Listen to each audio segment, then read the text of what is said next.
प्रत्येक उपवासाला फक्त साबुदाणा खाऊन कंटाळा येतो. म्हणूनच या वेळेला आपण घेऊन आलेलो आहे उपवासाची स्पेशल थाळी. अगदी झटपट होणारी आणि कमी भांड्यांमध्ये. म्हणजे उपवासाच्या दिवशी जास्त भांडी धुण्याची झंझट पण नाही. नमस्कार, मी ललिता आपल्या सर्वांचं स्वागत करते कुकिंग विथ ललिता नंदाळे या खानदेशी कुकिंग चॅनलमध्ये. चला तर मग रेसिपी सुरू करूया. सर्वात आधी एका भांड्यामध्ये पाणी घेऊन त्यात सर्व रताळी स्वच्छ धुवून घ्यायचे आहेत.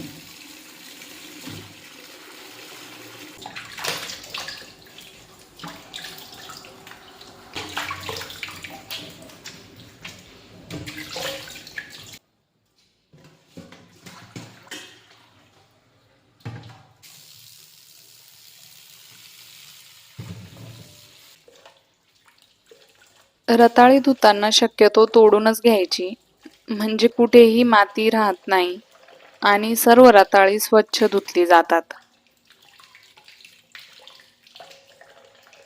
आता रताळींसोबतच बटाटेही धुवून घ्यायचे आहेत, म्हणजे बटाट्याला लागलेली मातीही निघून जाईल.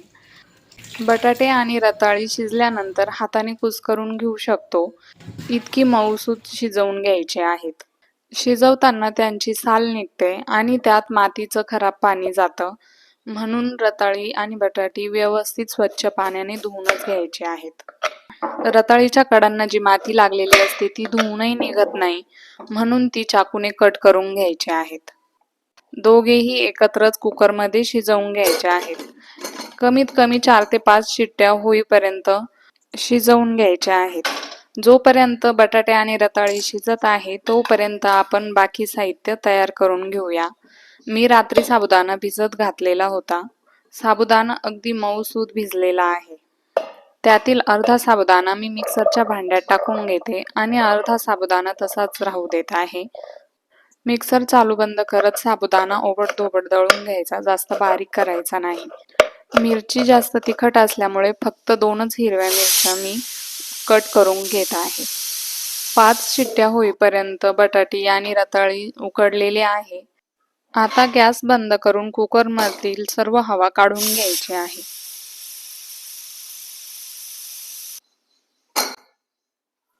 अगदी सहजरित्या हातानेही आपण स्मॅश करू शकतो, बारीक करू शकतो, इतपत बटाटे आणि रताळी दोघे शिजलेले आहेत. आता ते एका भांड्यात काढून घेऊ. दोघांचीही साल काढून घ्यायची आहे.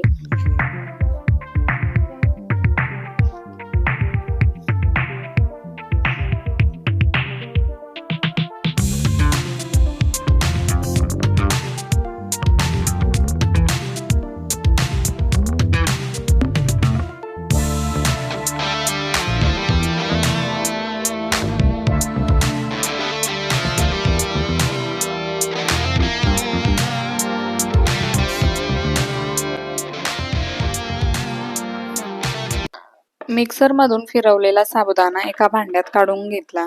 आता त्यात उकडलेली 2 बटाटी कुस्करून घालून घ्यायचे आहेत.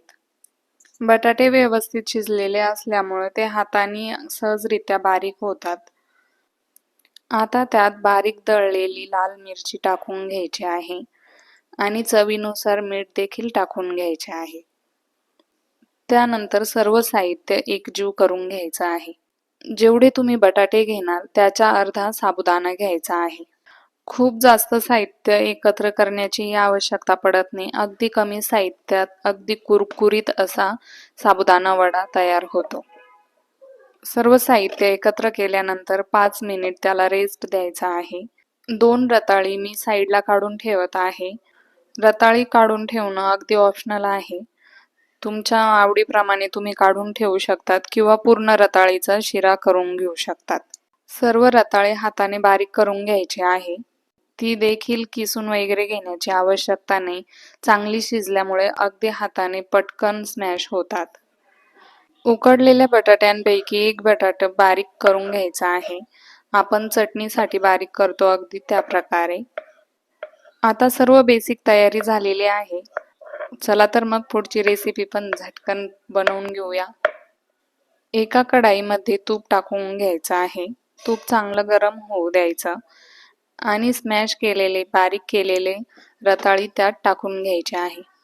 रताळी चांगली खरपूस तुपामध्ये भाजून घ्यायची. तुपात भाजून घेत असताना रताळी सतत हलवत राहा, नाहीतर ती खाली लटकते आणि शिऱ्याला जी चव यायला पाहिजे ती येत नाही. त्यानंतर दूध टाकून घ्यायचं आहे. दूध अंदाजे टाकलं तरीही चालेल. रताळ्याच्या शिऱ्यासाठी अगदी भरभरून दूध वापरलं पाहिजे असं काही नाही. कमी दुधात देखील छान शिरा बनतो. दूध टाकून चांगलं मिक्स करून घ्यायचं आहे. गठोळ्या होऊ द्यायच्या नाहीत. दूध आटून शिरा घट्ट व्हायला लागला की त्यात साखर टाकून घ्यायची आणि चांगलं गदगदा शिजवून घ्यायचं आहे.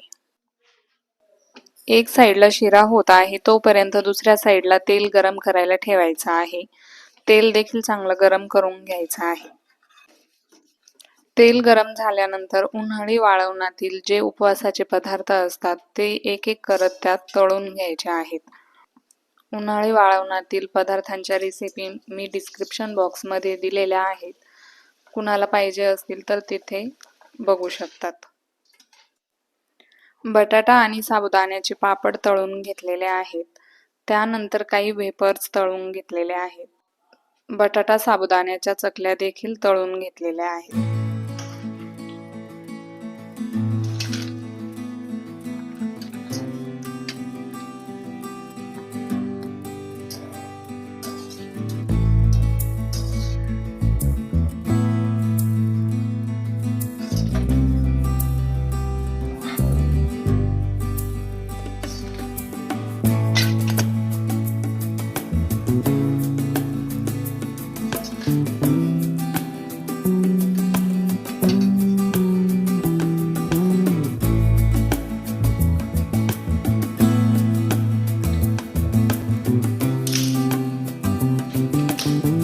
उन्हाळी वाळवणाचे पदार्थ तळून झालेले आहेत. तेल अगदी कडकडीत गरम आहे. आता साबुदाणा वडा तळून घेण्यासाठी त्याचे टिक्की बनवून घ्यायचे आहेत. छोटे छोटे गोळे तोडत हातावर गोल गोल फिरवून दाबून घ्यायचे आणि त्याची टिक्की बनवून घ्यायची. आता त्या टिक्की गरमागरम तेलात सोडायचे आणि तळून घ्यायचे. साबुदाणा वडा तेलात सोडल्यानंतर गॅस मध्यम आचेवर करायचा आहे आणि त्यातच साबुदाणा चांगला तळून घ्यायचा आहे. साबुदाणा वडा तेलात सोडल्यानंतर लगेच तो हलवायचा नाही. तळताना त्याचे बुडबुडे कमी होऊ द्यायचे आहेत किंवा तो तळून तेलावर येऊ द्यायचा आहे. त्यानंतरच तो उलटपालट करायचा आहे.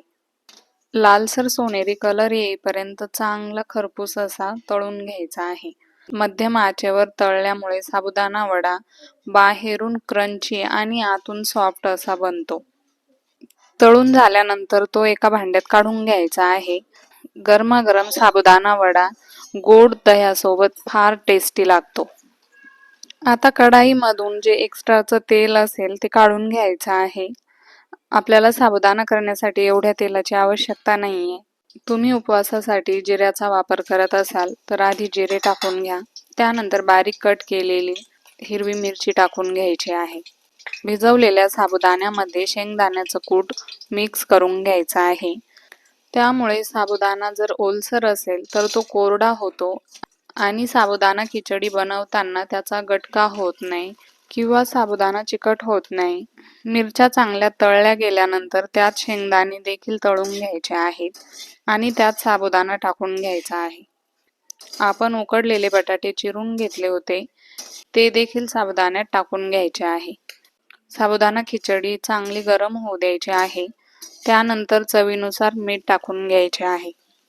थोडीशी कोथिंबीर टाकून साबुदाणा खिचडी व्यवस्थित गरम करून घ्यायची आहे.